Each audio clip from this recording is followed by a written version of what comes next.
Welcome to the channel. In this video, we are checking out the Irwin Record number 4 hand plane. It only cost you 20 bucks from Menards. I picked this up when I was visiting my mom.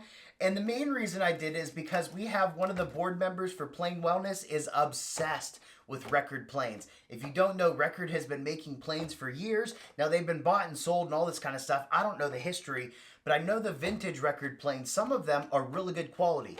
So I was really curious to see what we get for 20 bucks out of this. So let's dive in. So of course the overall look of this plane screams $20. The fit and finish isn't the best, the tote and knob are plastic, all that kind of stuff. But I still want to break it down to see if it could be turned into a good user plane. So the first thing I want to look at is the cap. Now it has a single point, which is not my preference. I prefer the thing that has the wheel on it, gives it more contact and it prevents your iron from going side to side when you tighten it down. But again, 20 bucks, so I can't complain too much about that. For the chip breaker, it actually had really good contact. The only issue I ran into with it is it's got a really high peak to it, and then it was just a little bit rough, so I needed to clean that up on the stones, which was no problem. The frog is really, really roughly casted. If I was going to have this as a user plane, I'd probably go through and shine that up, clean up some of the rough edges, stuff like that, but it was flat enough and everything sat really nicely. The tote and knob are plastic, but I was excited to see that the screw is actually a two-piece construction, which is not really common when you're paying this little for a plane. The knob itself was semi-comfortable. The screw on the top does go past the top of the knob, which does get annoying when you have your hand there. It's like rubbing on the middle of your palm. When it came to the tote, the screw of the tote was really, really difficult to get out. I don't know what was going on, if the hole wasn't drilled right or whatever. The screwdriver ended up slipping and I did cut my thumb, but again, $20 plane, I can't complain too much. I will say for the tote though, it is small. Very small. Almost like I need to do the rock-on symbol. If you've ever held a Lee Nielsen tote, it's closest to that, which is just not comfortable for me because my hand feels really cramped there. So if you were going to go for this plane, I'd say make your own tote and replace it. For the body of the plane, the sides are not square and they actually have like a hump on one of the sides, and then the other side has high points. So I wouldn't recommend using a number 4 as a shooter in general, but usually when I do these reviews, people ask if it's square to the sole. It's not. You would need to flatten that and square that down. The body of the plane itself, the sole of the plane, is also not flat, and it was pretty significantly out of flat. I have these like 4 feeler gauges that are cut off of the main holder because those are the ones I use all the time. They're the most common. This plane was way out of whack. So the front of the plane was 0.004 inches or 0.1 millimeters or 0.10 millimeters out of flat. The back was 0.005 inches or 0.13 millimeters out of flat. So it needed a lot of work. I mean, even just sitting on the granite plate, it was rocking back and forth. This is crazy. Just crazy.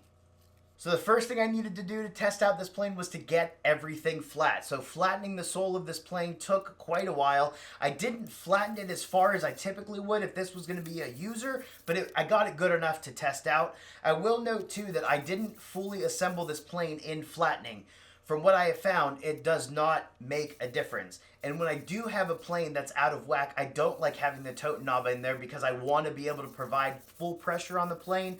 The other thing is I can do alternating scratch patterns, and that seems to speed up the flattening process. So don't yell at me. I've done this many times before without it being fully assembled, and it really hasn't affected anything. For the chip breaker, I did put a little bit of work into it. Again, if it was going to be my user, then I probably would spend more time making sure that there weren't any indents or chips or anything out of there. But I just hit it a few times on the stone, hit it a few times on the strop, and that was good enough for this video. For the iron, there are some inclusions. There are some chips out of the cutting edge, and I really should take it to the grinder and grind it back quite a ways. But it was very, very easy to flatten the back, which is making me think that this iron is very, very soft. And if that's the case, I'm not going to spend all the time grinding it and doing all of this kind of stuff because it's most likely not going to hold an edge. So on that note, let's go to testing.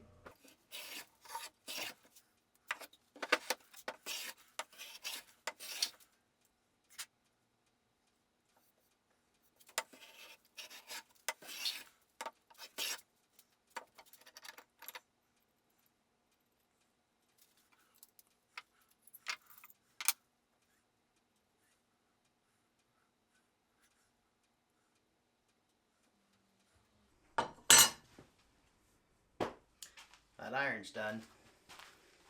This is all we got before that iron gave out. Woo.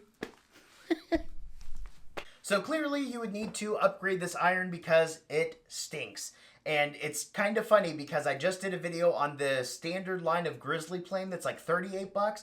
I was able to take a few shavings with that plane before the iron gave out. This one could barely even take a shaving before the iron gave out, which I do have to say is very disappointing. I said this in the other video too, but it's really disappointing because at this price point, it's geared towards beginners or people thinking about getting into the craft or people that are just DIY home people that need to plane a door every once in a while. They aren't really going to know, chances are, they aren't really going to know that it's the iron that gave out. They're going to think they're doing something wrong as to why it stopped taking shavings or whatever the case may be. The only reason I knew it stopped taking shavings is because this is my whole thing. I test out tools. So I took a pass and I was like, yeah, my iron's gone. But beginners aren't going to know that. And that's what makes me frustrated about some of these companies that I try out. So if you are going to go for this plane, you do need to upgrade the iron. Let me break that cost down. Typically, the irons that I recommend are the Veritas PMV11 or the Lake Erie MagnaCut irons. The PMV11 is $60. Add $20 to that for the cost of the plane, and you're at $80. The MagnaCut iron is $90. Add $20 for the cost of the plane, and you're at $110. But you have vintage. Vintage planes are an option. I know that this $20 plane required a lot of work. Vintage planes will most likely require a little bit less work than that, and the iron's going to hold an edge better.